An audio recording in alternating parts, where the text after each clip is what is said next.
Hello friends, in this video we are going to learn how to make histograms in Root. So let's first see what is a histogram. So we have some data, let's say in this example 100 trees were planted and after a month how many are left, that is given here.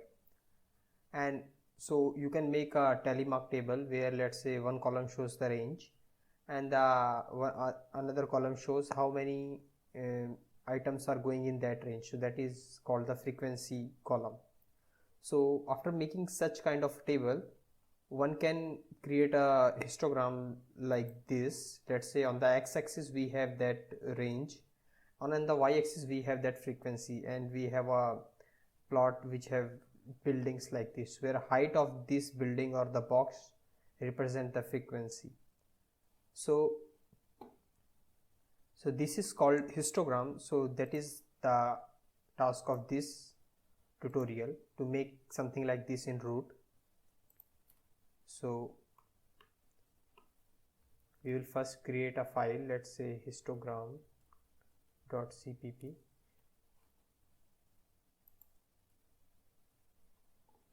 So we will create a function in this macro, histogram. So the class which we use for histogram or one-dimensional histogram is th1d. So we will define an object, let's say h1, th1d. So first argument is the name of the object, so we will say, let's say h1 itself. Second is the title, let's say this is my title, and in the title itself you can give the x and y range. Then let's say this is x name, and on y we can say frequency simply. So this whole thing in the inverted comma, it becomes title. So after that we go to the next argument, which is, let's say, the number of bins.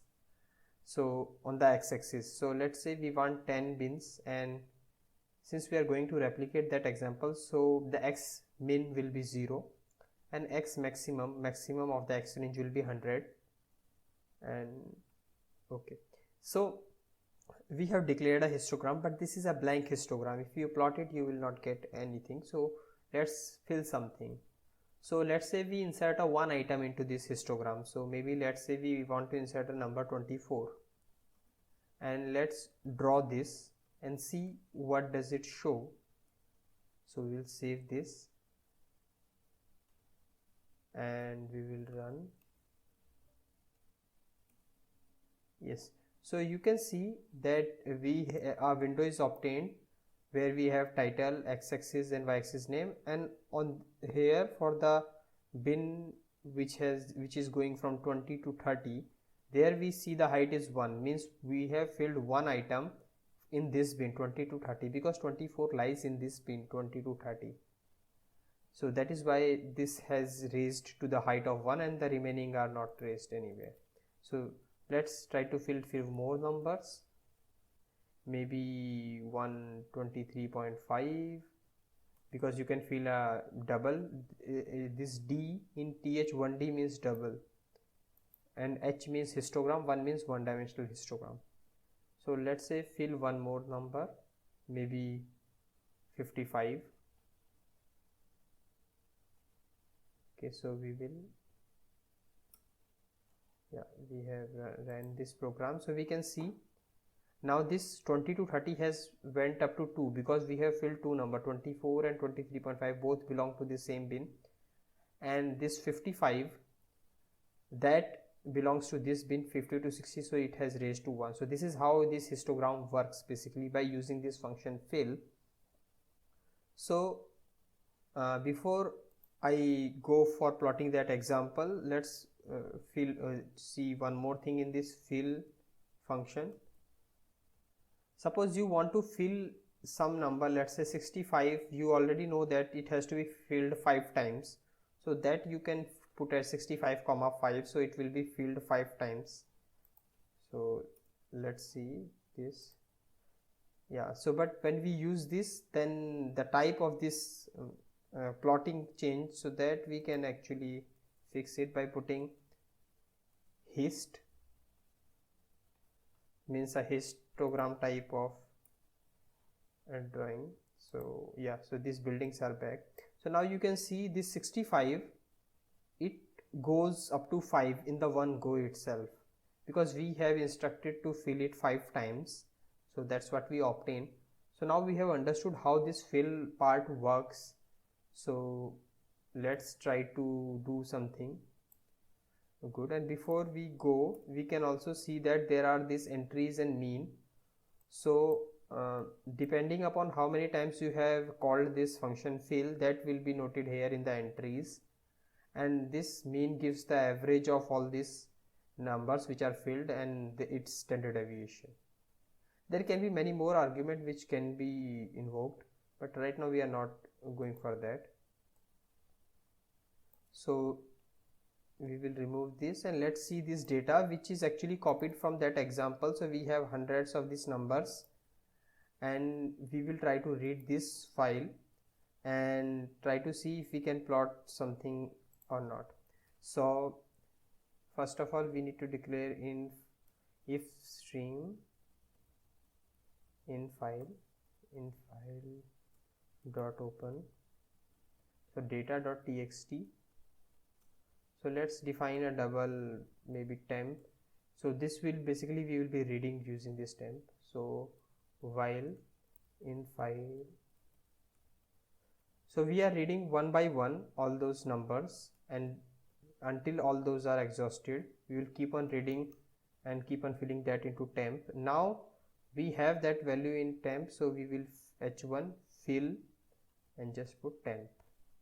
Okay, so we will save it. Yeah, so we can see we have obtained a histogram depending upon that data. So let's see whether it matches that example or not. So we have that example here. So it has a telemark table, and we have this thing. So in the view, we can actually open an event bar. So let's say if we look at this last bin, which is around 12, that you can see using this number here in the status bar, you will see small numbers NC, that gives the number which is right now 12, and you can see 90 to 99, this is 12, then 23. So you can see now it has become 23 for this bin, and this is 10, which is 10 here, then we have 18 here, then we have 8 here. So like this, you can see that we have correctly plotted this histogram from that data. And suppose you want to get this table, that can be done. So let's try to see whether we can print this table or not. So this will show you some additional functionality for this histogram. Let's say we will create a for loop, teacher ij. So bin starts from, first bin is called 1, so we will start from 1 to up to, let's say, the total number of bins, which we don't need to remember. We can actually call from the histogram itself, h1. So get n bins x. This will give me the number of bins in x. Since this is a one-dimensional histogram, so it has only x. Otherwise, if it is two-dimensional or three-dimensional histogram, then we can have argument like y or z also, and bin x and bin y, etc. So ij plus plus. So in this for loop, we will try to extract and print all these numbers. So cout, let's say first ij. So let's say first print this bin center, basically the center of the bin. So that is called the bin center. Something like for 20 to 30, the bin center will be 25. So that number. So we will say h1 and this arrow for the function, and get bin center. So get bin center, and what is the which bin? That is the ij bin, which is actually running from 1 to the total number of bins. Next we can print one more thing. What is the content in the bin? Means this height, that is called the bin content, or the frequency is called bin content. So get bin content, and again the which bin? ij bin, and endl. Let's see whether it works or not. Yes, so it is working nicely. So let's see what is there in the table and our table. So we can see like we have, this is the bin center, which is actually the center of this thing. So 12, 23, 10, 18, 8, 12, 14, 3, 0, 0. And other, if you want to know this is the like lower edge of the bin, and this is the higher edge of the bin.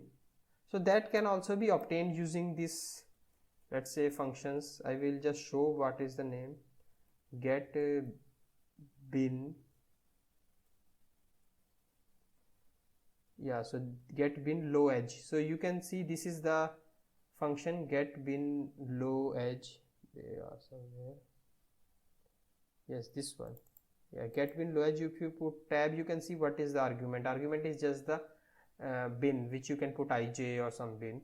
So that's how you can obtain this lower edge of the bin, and there must be some high edge also or something. Otherwise you have lower edge and you can get the bin width, and from that, this bin width is the size of the bin. So this will give you the size of the bin and lower edge. So from there anyway you can get the upper edge. So these things may be required if you are doing writing some program which require these numbers. But so basic thing we have understood how to do these simple functions. So let's say we have run this nicely. So maybe we can what we can do, we can go for another. Let's say we will copy this histogram to maybe plot, let's say, because I want to show something else like fitting, which we will not be doing on this example. We will use some random numbers instead of this, because this was just for an easy understanding where you can visualize. So let's say what we will be doing is this t random 3, which is, let's say, a class which generates a random number. So we have, let's say, r equal to new t random 3. We are not putting any argument. Now we will go in a for loop. So let's say integer ij equal to 0 to, let's say, maybe 100 ij plus plus.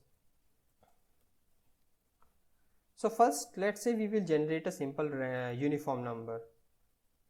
So we need to fill. So fill, and now what we are filling, that is a random number. So r uniform, let's say between 0 and 100, because that is what our range is in the histogram.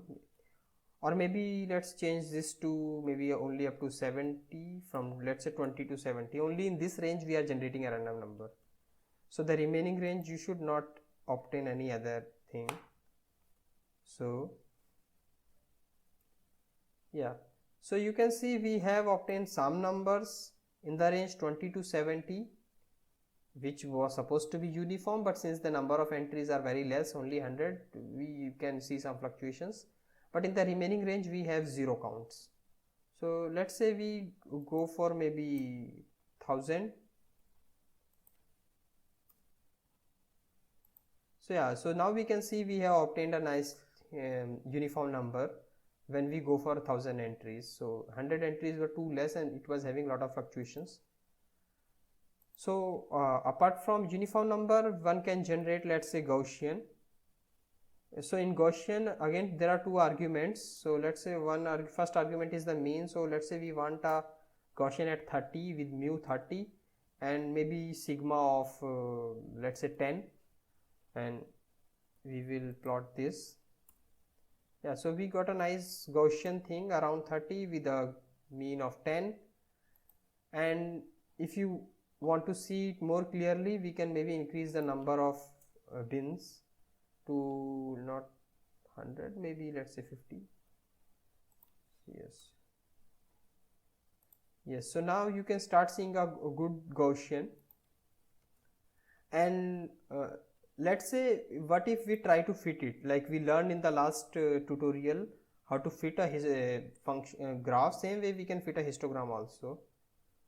So we can do h1 fit, and here we will be using a shortcut same Gauss. Just like pole 1 and pole 0, we have Gauss which fits for Gaussian. So we are not declaring the full function, but just using the predefined function. So you can see it has done some fitting and obtained the value of the parameter constant, mean and sigma. So you can see the mean is around 30 because power 1, and sigma is around 10, which is what we expect because we have set this manually. Oh, so when you put this hist, it does not draw the line. So let's, yes, now we should, yeah.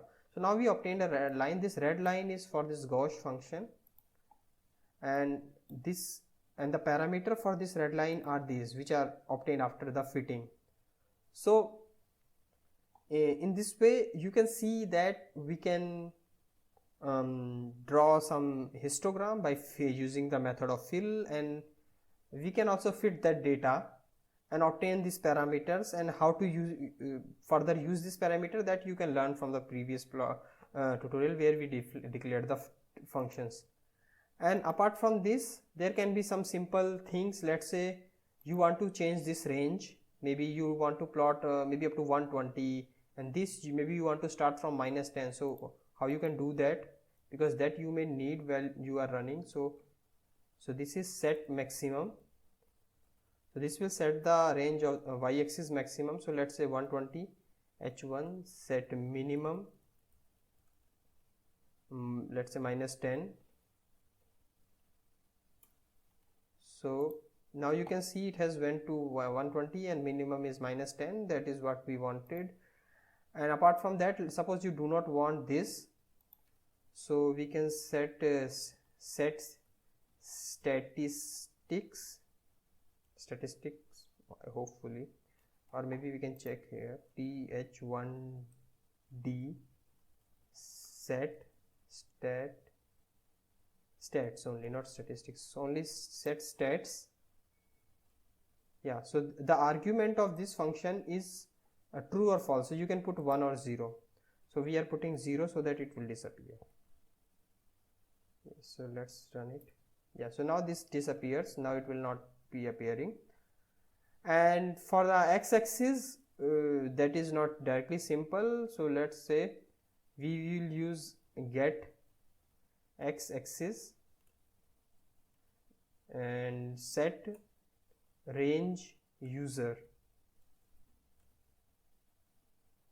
This is, you can check, always check using this thing, terminal range user, and yeah, and the argument is two values between which you want to set, and you cannot go outside this range, but inside definitely you can squeeze the range. Let's say you want to plot only from up to -70, let's say from 5 to 70, so that you can set here 5,70. So now you can see the range has been squeezed up from -5 to 70, like which was earlier 0 to 100. So in this tutorial I have covered what is a histogram, how to draw a histogram, or basically the method of fill, and how to draw a histogram if you have some data in file, or if you are getting some data inside your program like this random number or something, and how to fit that data, and how to change some properties like this ranges, x and y range, and the remaining property like color of this histogram and all those things, that you can learn from our tutorial number 3 and 4, where we taught how to change them using mouse as well as the script, so that you can use. So this is it, and if you have learned anything, please like and share this video, and you can subscribe to us for the future tutorial. Thank you.